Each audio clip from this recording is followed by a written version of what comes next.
There is a meeting in 3 weeks' time of representatives from councils within a South Australian region to determine their council's engagement in a broadband SA project. I'll be attending that meeting, and I'm going to describe for you the actions I will take to obtain a favourable commitment from all of the councils. The project could be an infrastructure project similar to past Broadband SA projects, such as the broadbanding of the Yorke Peninsula. It could also be an awareness-raising event or a series of events. The key to this scenario is the management of stakeholders. In project management, one of the key early techniques is to identify and connect with project stakeholders. These are the people who have an impact or influence on the project and/or will be affected by the project's outcomes. I'm going to do some preparation. I'll be finding out who the representatives are who will attend that first meeting, contacting each of them personally by phone, meeting with them in person if time and availability permit. I'll be finding out their position on technology and broadband, their use of technology, their understanding and awareness of broadband. This is critical to engaging them in the project. I'll be finding out their motivations and passions, their frustrations, what's driving them, their level of influence, their decision-making authority, both formal and informal. How are they impacted by the project? Who's influencing them?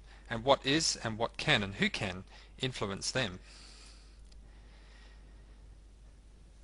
In the back of my mind, I'll be remembering the classification of stakeholders in terms of power, the informal and formal power that they have in relation to the project, their legitimacy, how legitimately connected are they with the project, and their urgency or interest in the project's outcomes.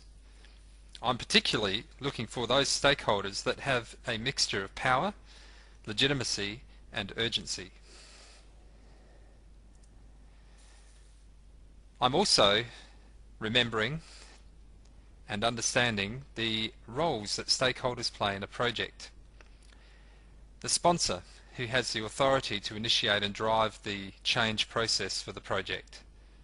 The change agent, who can implement the change. The advocate, a person who wants the change but doesn't quite have the authority to implement it. And the target, the people who will be impacted by the project, such as businesses, the public, councils and regional development boards. I'm also going to remember the commitment curve. When people first have contact with a new concept or a change, they may actually become, as they become aware of that, they may become confused. As they gain understanding, there is a danger that they'll gain a negative perception.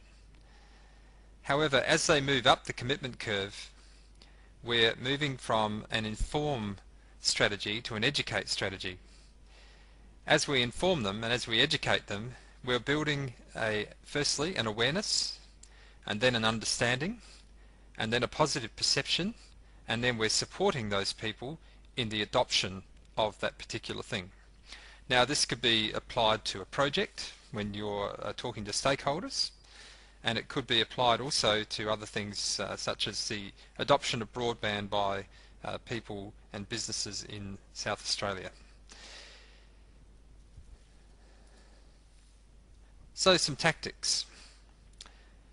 I'll be circulating a project concept or discussion paper to those people who will be attending the meeting, but not only to them but to those who influence those people as well.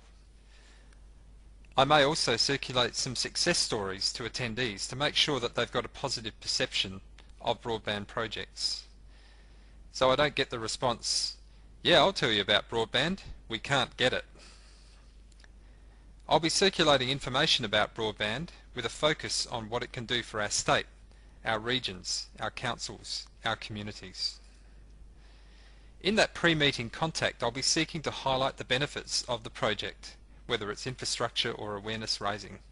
So I'm actually moving them along that commitment curve by raising their awareness and building their understanding, seeking to build a positive perception, seeking to implement change. I'll be giving short demonstrations of broadband applications if practical. I'll be talking in terms of the benefits to the council and region. I'll be talking money, dollars gained in economic growth and prosperity for their region. I'll be highlighting links to their council and regional development board strategic plans. I'll be talking about similar past projects and discussing with them how they might get involved in the governance and consultation for the project.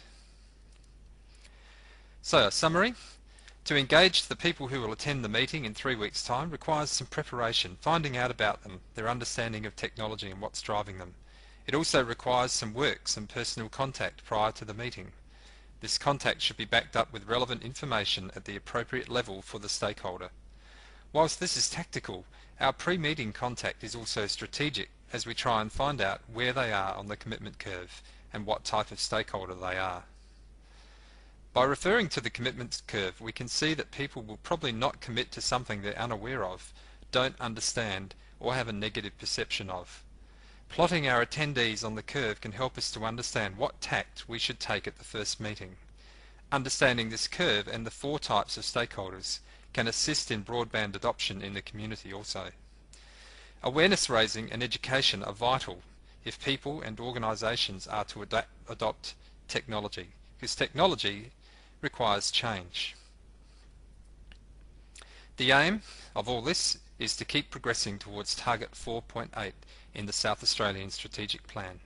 Broadband usage in South Australia to exceed the Australian national average by 2010 and be maintained thereafter by increasing broadband connectivity, improving the digital engagement capability of our workforce and community, and enhancing content creation.